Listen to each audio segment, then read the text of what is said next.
नमस्कार दोस्तों, आज मैं आपको गाय माता की कहानी सुनाने जा रही हूँ। एक समय की बात है, एक गांव में एक सेठ सेठानी रहते थे। सेठ बहुत पैसे वाले थे, पूरे गांव में उनकी बहुत इज्जत थी। लेकिन सेठ सेठानी को औलाद का सुख नहीं मिला। शादी के 30 वर्ष बीत चुके थे, उनके धन का कोई उत्तराधिकारी नहीं था। सेठानी ने एक बार सोचा कि हमारे पास इतना धन दौलत है, लेकिन कोई उत्तराधिकारी नहीं। हमारे मरने के बाद यह सारा धन बेकार है। यह धन हमारे किस काम के।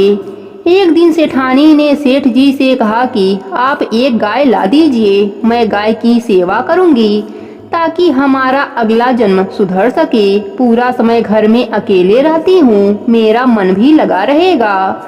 सेठ जी ने हामी भर दी, लेकिन कई दिन निकल गए, सेठ जी गाय लेकर नहीं आए।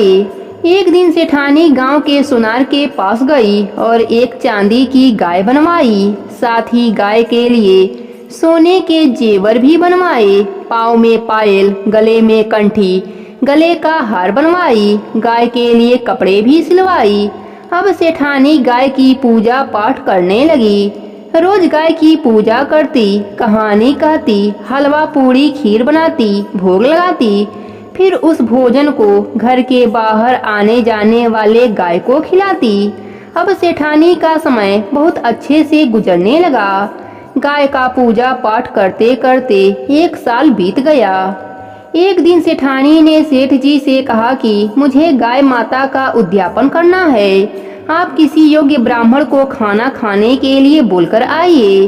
तब सेठ जी गांव के ही एक पंडित के पास गए और बोले, पंडित जी, कल आप मेरे घर खाना खाने पधारिए, मेरी पत्नी गाय का उद्यापन करेगी।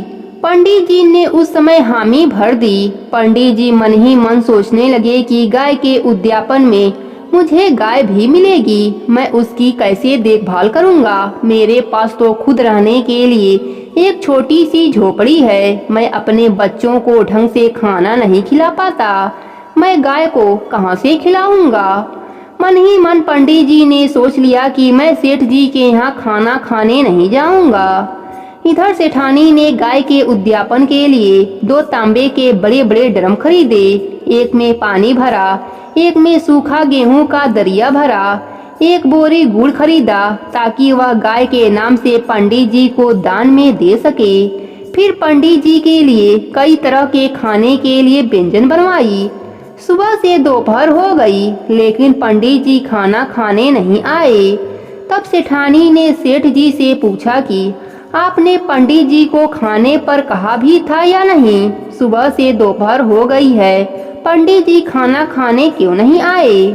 सेठ जी ने कहा, बहुत अच्छे से बोलकर आया था। सेठ जी ने अपने नौकर को पंडित जी के घर भेजा। नौकर पंडित जी के घर गया और बोला, पंडित जी, आप सेठ जी के यहाँ क्यों नहीं आए? आप अपना नुकसान क्यों कर रहे हैं? हमारी सेठानी जी आपको देने के लिए चांदी की गाय बनवाई है, साथ ही बहुत सारे धन भी देगी। पंडित जी मन ही मन बहुत खुश हुए। वह तुरंत तैयार होकर नौकर के साथ सेठ सेठानी के घर पहुंच गए। सेठानी ने पंडित जी का खूब आदर सत्कार किया। पंडित जी को खूब सारे धन मिले। पंडित जी बहुत खुश हुए। पंडित जी ने सेठानी को खूब आशीर्वाद दिया। कुछ समय बाद एक ही दिन सेठ सेठानी की मृत्यु हो गई। जब यम मार्ग में बैतरणी नदी आई तो सेठानी ने आंखें बंद करके गाय माता का ध्यान किया। उसी समय उनके सामने चांदी की गाय आ गई। सेठानी ने सेठ जी से कहा कि आप गाय माता की पूंछ पकड़ लीजिए, हमें बैतरणी नदी पार करनी है। दोनों सेठ सेठानी ने गाय माता की पूंछ पकड़ ली। बड़े ही आराम से बैतरणी नदी पार कर ली। नदी पार करने के बाद सेठ जी ने अपने पत्नी से कहा, अरे सेठानी, यह क्या चमत्कार हुआ? तुमने कब गाय दान करी?